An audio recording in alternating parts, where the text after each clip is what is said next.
اتنا بڑا الزام کوئی لگائے چاہے آپ کے ماموئی ہوں تو آپ کو جواب تو دینا چاہیے.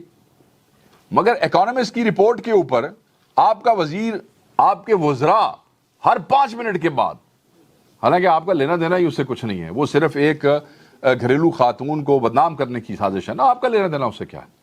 آپ تو صرف اس لیے اس کو پرسو کر رہے ہیں کیونکہ آپ نے فیڈ کی ہے، آپ نے انشور کی ہے یہ سٹوری. ٹھیک ہے جی، وہ کو آتھر دیکھ لیں خاتون جو ہے.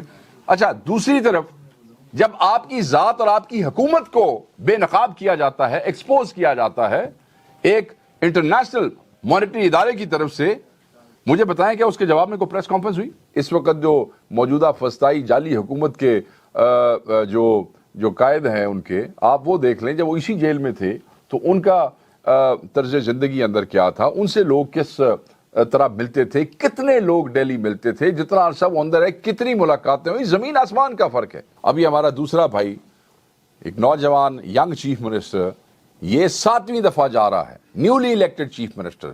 ظلم ہے، زیادتی ہے، بے حیائی ہے.